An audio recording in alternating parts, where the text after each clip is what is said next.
Blackilocks and the Three Bengal Tigers. Chapter 1. Once upon a time there was a young child named Blackilocks, and she was a curious child. She wanders away from her family's home made of concrete. Her family was relatively poor, but Blackilocks owns a lunga. It was itchy but adorned with beautiful beads. She explores the jungle with her favorite bike. Chapter 2. One day when she was exploring the jungle, she came across the Taj Mahal.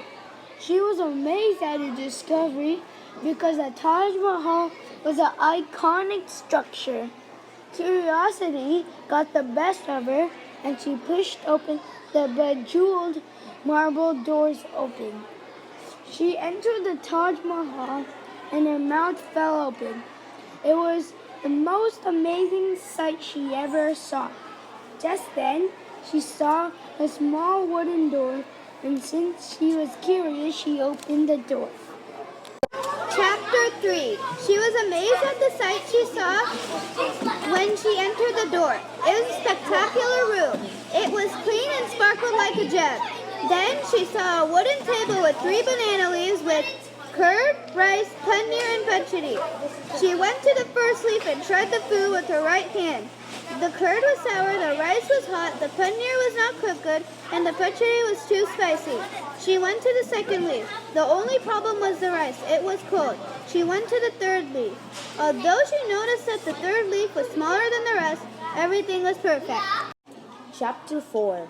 She noticed an extra special room with a garland hanging from the entrance. She entered the rooms without taking off her shoes. Note: you must take off your shoes when entering that type of room. She saw many pictures with sweets underneath them, offerings to the gods/goddesses. She coughed when she smelled smoke and stared at a deepam, an oil lamp with a flame. She wanted to eat something sweet after her meal, so she ate those sweets. She felt the feeling of rich sugar and sweetness melting in her mouth. And after a while, all the sweets were gone and the room was in ruins. Chapter 5. She entered a room with 3 swings and a wire TV. The swings had fluffed up pillows, some red velvet plush, and a golden trim. The TV was old-fashioned and had 2 antennas. 2 of the swings were too big for Blackilocks, so she tried to settle down on a small one and watch TV. When she sat on a swing, she heard some creaks, and the swing she was sitting on collapsed. She still wanted to watch some TV, so she turned it on. The language was Hindi, but Blackilocks didn't know Hindi, so she scrolled through the language options until she saw Telugu, Bengali, Marathi, Tamil, Punjabi, and Kashmir. Finally, she found Sanskrit and selected that language. She watched a lot of TV and began to fall sleepy. Chapter 6. Blackilocks exited the room and found 3 beds. She went to the first bed. It felt hard and poked her. She jumped out and rubbed her back. She went to the next bed. It was so soft, she sank in and she felt like she was suffocating, and she jumped and gasped. "I won't sleep in that bed," she insisted. Then she went to the last bed. She was hesitant to enter the bed at first, but desire to sleep overwhelmed her, and she jumped in. She felt that it was better than the rest. "Perfect," she sighed as she began to yawn and soon fell asleep. Chapter 7. The tigers came home riding in a chariot. When the Bengal tigers entered their Taj Mahal, Pa Tiger stomped and shouted, "Who ate some of my food?" Ma Tiger in surprise said, Who almost finished my food?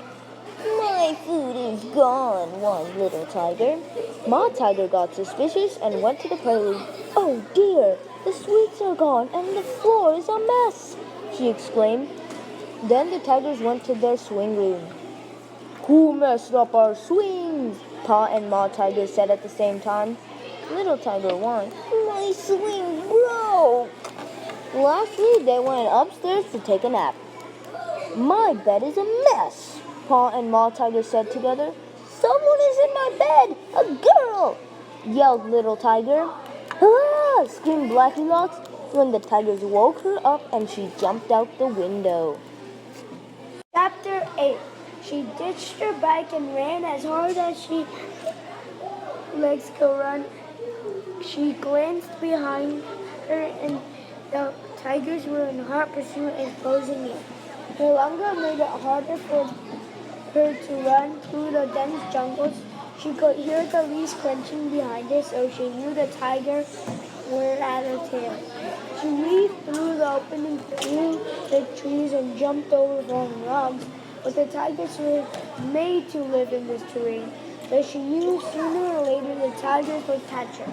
She tripped over her lunga and fell into a mud pile. She saw the tigers from the mud pile. She didn't move a single muscle until the tigers lost her scent. She trudged out of the mud pile and walked home. The moral: don't intrude in others' homes. The end. By Marali, Kedar and Sashaank.